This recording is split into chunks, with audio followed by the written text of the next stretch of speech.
मित्रों, आज के वीडियो में हम 10 ऐसी चीज़ों के बारे में जानेंगे जो डायबिटीज को कंट्रोल भी करती है। ऊपर से दोस्तों हमारे शरीर को शक्तिशाली व मजबूत बनाएगी। हमारे शरीर में कभी स्टेमिना पावर भी कम नहीं होगी और हमारे शरीर की दोस्तों रोग प्रतिरोधक क्षमता को स्ट्रांग बनाती है। दोस्तों 10 चीज़ें कौन सी हैं, उन्हें कब और कितनी मात्रा में लेना है, सबसे ज़्यादा महत्वपूर्ण ये होता है। तो दोस्तों इन 10 चीज़ों को आयुर्वेद में किस तरह से उपयोग करने का तरीका बताया गया है, वह तरीका हम शेयर करेंगे। तो मित्रों ये वीडियो अंत तक सुनिएगा। सुनने के बाद ये जानकारी अपने यार दोस्तों रिश्तेदारों के साथ ज़रूर शेयर करिएगा, क्योंकि दोस्तों आज के समय में डायबिटीज एक महामारी का रोग ले रहा है, जिससे सब लोग इन 10 चीज़ों का प्रयोग करें और डायबिटीज रोग को दोस्तों ठीक कर सकते हैं, कंट्रोल कर सकते हैं और दोस्तों अपने शरीर को स्वस्थ व निरोग बना सकते हैं। दोस्तों अगर आप हमसे जुड़ना चाहते हैं, आयुर्वेद की सही जानकारी प्राप्त करना चाहते हैं, तो चैनल को सब्सक्राइब कर लीजिए, बेल आइकॉन का बटन ऑन कर लीजिए, जिससे हर एक वीडियो की नोटिफिकेशन आपको मिलती रहे। दोस्तों जानकारी अगर अच्छी लगे तो हमारे चैनल को लाइक करके कमेंट सेक्शन में ओके थैंक्स कुछ भी लिखकर आप हमें उत्साहित कर सकते हैं, प्रेरित कर सकते हैं। तो चलिए दोस्तों एक एक करके उन 10 चीज़ों के बारे में जानेंगे और ये भी बताएंगे इसमें कौन कौन से पोषक तत्व पाए जाते हैं, कब और कितनी मात्रा में प्रयोग करना है। दोस्तों पहली चीज़ है स्ट्रॉबेरी और हरे सेब। दोस्तों स्ट्रॉबेरी कम ग्लाइसेमिक इंडेक्स वाला प्रोडक्ट है, फल है, जो ब्लड शुगर लेवल को मैनेज करने में मदद करता है। फाइबर से भरपूर यह फल भूख की भावना को बढ़ावा देकर वजन कंट्रोल करने में सहायता करता है। इसी तरह मित्रों हरा सेब घुलनशील फाइबर प्रदान करता है, पाचन को धीमा करता है और ब्लड शुगर को कंट्रोल करता है। इसमें कैलोरी कम होती है, जो वजन कंट्रोल करने के लिए दोस्तों बढ़िया खाद्य पदार्थ है। इसके साथ साथ इसमें antioxidant, vitamin A, vitamin C, vitamin D, calcium, phosphorus जैसे तत्व भी पाए जाते हैं। दोस्तों इन दोनों चीज़ों का कितनी मात्रा में कब प्रयोग करना है, चलिए इसे जान लेते हैं। दोस्तों स्ट्रॉबेरी आप अपने स्वाद के अनुसार, अपने पाचन क्षमता के अनुसार 100 ग्राम से लेकर 200 ग्राम तक आप इसे दिन में एक बार खा सकते हैं, चाहे जब खाइए। बस मित्रों याद रखना, फल जब भी खाना दिन में खाना, फल को रात में नहीं खाया जाता है। फल खाना और खाना खाने में कम से कम 3 से 4 घंटे का डिफरेंट होना चाहिए। फल खाने के 1 घंटा पहले और फल खाने के 2 घंटे बाद तक पानी नहीं पीना चाहिए। फल और अनाज एक साथ नहीं लेना चाहिए। फल के साथ खाओ दोस्तों कोई लिक्विड नहीं लेना चाहिए। फल के साथ कोई अगर मीठा फल ले रहे हैं तो दोस्तों मीठा फल लीजिए, खट्टा फल ले रहे हैं तो खट्टा फल ले लीजिए। मीठा और खट्टा फल दोनों एक साथ नहीं लिया जाता है, ऐसा आयुर्वेद में दोस्तों बताया गया है। तो दोस्तों ये 2 चीज़ें। अब अगला है हरा सेब। हरा सेब कब और कैसे लेना है। दोस्तों ऐसे सेब चाहे हरा हो चाहे लाल हो, सेब को खाली पेट लेने से ज़्यादा फायदा मिलता है। सेब एक ऐसा फल है जिसे खाली पेट खाया जाता है, बाकी कोई फल खाली पेट नहीं खाया जाता। तो एक दिन में हमें कितना सेब लेना चाहिए। दोस्तों एक दिन में हमें 250 ग्राम से 300 ग्राम सेब लेना चाहिए। सेब खाने का भी वही नियम है, खाने के पहले और खाने के बाद कोई चीज़ नहीं खाना है। तो एक सेब सुबह खाली पेट आप ले सकते हैं। स्ट्रॉबेरी दोस्तों दिन में कभी भी आप ले सकते हैं। अगली चीज़ है दोस्तों जो डायबिटीज के लिए रामबाण है, वो है मेथी दाना। मेथी दाना में मित्रों antioxidant, anti inflammatory, anti diabetic, anti viral, zinc, calcium, phosphorus, protein जैसे विटामिन पाए जाते हैं। अब दोस्तों इसका प्रयोग कैसे करना है। दोस्तों मेथी का तो प्रयोग कई तरीके से होता है। हो सकता है आप सब्जी में भी डालते हो, लेकिन जो सब्जी में मेथी डालते हैं वो सही मात्रा में आपको नहीं मिल पाती है। तो अगर आपको डायबिटीज है तो कैसे लेना है दोस्तों, 1 चम्मच मेथी दाना लेना है। इसे रात में मिट्टी के बर्तन में भिगो दीजिए और सुबह दोस्तों जब आप योगा प्राणायाम एक्सरसाइज करके आने के बाद सबसे पहले मेथी दाना का जो पानी है उसे पी लीजिए। पानी पीने के बाद मेथी दाना चबा चबा के खा लेना है। ऐसा रोज करना है। ये तो पहला तरीका है। दूसरा तरीका है दोस्तों, मेथी दाना जैसे आप चना खवा रहे हैं, आप मूंग भिगो के खा रहे हैं तो उसी के साथ 1 चम्मच मेथी दाना भी भिगो दीजिए। यह जब अंकुरित हो जाए तो इसे अंकुरित करके स्प्राउट के तौर पर ले सकते हैं। मेथी दाना का पाउडर भी आप बना के दोस्तों ले सकते हैं। अगले चीज़ है ब्लूबेरी।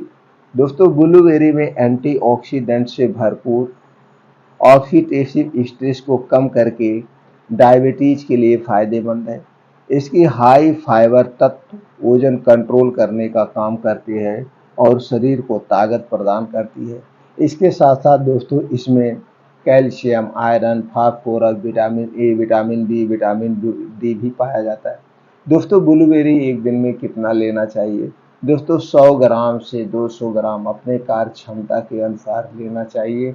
बस इतना ध्यान देना है, अधिक मात्रा में नहीं लेना चाहिए। अगर आप ब्लूबेरी अधिक मात्रा में लेंगे तो गैस, कब्ज, एसिडिटी हो सकती है। अगला चीज है दोस्तों हरा चना। प्रोटीन और फाइबर से भरपूर हरा चना ब्लड शुगर लेवल को कंट्रोल करने में मदद करता है, वजन को कंट्रोल करके शरीर को शक्तिशाली बनाता है। तो दोस्तों जैसे जब चने का सीजन आता है और साल भर में एक ही बार आता है तो इस हरे चने को भी हमें खाना चाहिए। कुछ लोग हरे चने को ऐसे पेड़ सहित भून करके खाते हैं, वो भी फायदेमंद है। वो भी शरीर को शक्तिशाली बनाता है और ब्लड शुगर लेवल को कम करता है। अगला चीज है दोस्तों वो है अनार। अनार में antioxidant, vitamin C, vitamin B, vitamin E, vitamin K, iron, calcium, phosphorus, zinc, magnesium जैसे तत्व पाए जाते हैं। दोस्तों हमें अनार का भी प्रयोग करना चाहिए। अनार कब लेना चाहिए, कैसे लेना चाहिए दोस्तों, 1 ग्राम एक दिन में हमें 200 ग्राम से 300 ग्राम के बीच अपने शारीरिक क्षमता के अनुसार ऐसे अनार का बीज निकाल के भी आप खा सकते हैं। अनार का जूस निकाल के भी आप खा सकते हैं। जैसे भी अच्छा लगे आप दोनों तरीके से लेना है। जैसे कि हमने पहले बताया, सारे फल को दिन में ही लेना है। अगली चीज़ें है दोस्तों चने का आटा। आप गेहूं का आटा खा रहे हैं तो गेहूं का आटा रोज नहीं खाना चाहिए। आप कभी चने का आटा, कभी गेहूं का आटा, कभी बाजरे का आटा ऐसे मिक्स करके खाना चाहिए। एक आटे पे डिपेंड नहीं रहना चाहिए। दोस्तों चने के आटे का ग्लाइसेमिक इंडेक्स कम होता है और यह प्रोटीन से भरपूर होता है। यही वजह है कि यह डायबिटीज मरीजों के लिए दोस्तों सुपर फूड है। यह शरीर को शक्तिशाली बनाने के साथ साथ वजन को भी कंट्रोल करता है। तो मित्रों हमें चने का आटा भी लेना चाहिए। अगली चीज है बाजरे का आटा। दोस्तों बाजरे के आटे में fibre, carbohydrate, vitamin B complex, iron, antioxidant, protein, vitamin vitamin दोस्तों और इस विटामिन दोस्तों विटामिन व कैल्शियम भी पाया जाता है इसमें भरपूर मात्रा में। तो दोस्तों इसकी रोटी शुगर को कंट्रोल करने में मदद कर रखती है। तो दोस्तों हमें क्या करना चाहिए, बाजरे की भी रोटी लेना चाहिए।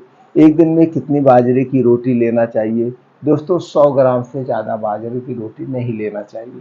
चने की रोटी भी 100 ग्राम लेना चाहिए। तो एक दिन में वैसे हमें 100 ग्राम बाजरा, 50 ग्राम चना या जैसे आपकी भूख हो उस भूख के हिसाब से आप खा सकते हैं। अगली चीज़ है दोस्तों है चुकंदर। चुकंदर में antioxidant, iron, vitamin C, vitamin E, vitamin K, vitamin B complex, calcium, magnesium, phosphorus, zinc जैसे तत्व पाए जाते हैं। मित्रों चुकंदर एक दिन में हमें कितना लेना चाहिए, अगर देखा जाए तो सब फलों से सस्ता चुकंदर पड़ता है। इस समय दोस्तों चुकंदर 10 रुपए 20 रुपए किलो मिल जाता है। बस इतना ध्यान देना है, चुकंदर अधिक मात्रा में नहीं लेना है। एक दिन में हमें दोस्तों 50 ग्राम से 100 ग्राम ही लेना चाहिए, क्योंकि इसमें आयरन की मात्रा ज़्यादा होती है। अगर आप चुकंदर इससे ज़्यादा लेंगे तो आपको गैस, कब्ज, एसिडिटी हो सकती है। तो चुकंदर को दोस्तों ऐसे सलाद के तौर पे भी खा सकते हैं या चुकंदर का रस निकाल के भी आप पी सकते हैं। अगली फल है दोस्तों, वो है पपीता। दोस्तों पपीते में protein, antioxidant, vitamin, calcium, iron, phosphorus जैसे तत्व पाए जाते हैं। दोस्तों पपीता दो टाइप का होता है, एक हाइब्रिड पपीता और एक देशी पपीता। आप मार्केट में देखते होंगे खूब बड़ा बड़ा हाइब्रिड पपीता आता है और ऊपर उस पर काला काला रखा रहता है। ये दोस्तों स्टोर किया हुआ होता है, ये दूर से आता है और दोस्तों इसे पकाया जाता है। तो सबसे अच्छा दोस्तों जो देशी पपीता होता है, गांव में लंबा लंबा पेड़ होता है और ये बहुत बड़ा नहीं होता है, यानी बड़ा भी होता है लेकिन ये पकाया हुआ ना हो, स्टोर किया हुआ पपीता ना हो, तो दोस्तों सबसे बेटर होता है। तो एक दिन में हमें कितना पपीता लेना चाहिए? 200 ग्राम से 250 ग्राम ही पपीता लें। ज़्यादा मात्रा में पपीता भी लेना हमारे स्वास्थ्य के लिए हानिकारक है, जैसे कि गैस, कब्ज, एसिडिटी बना देता है। अगली चीज़ है दोस्तों जामुन। जामुन एंटीऑक्सीडेंट, फाइबर, प्रोटीन, विटामिन से भरपूर होता है और मित्रों जामुन साल भर में एक ही बार पाया जाता है। जैसे मित्रों इस समय जामुन में क्या है, फल फूल लग चुका है।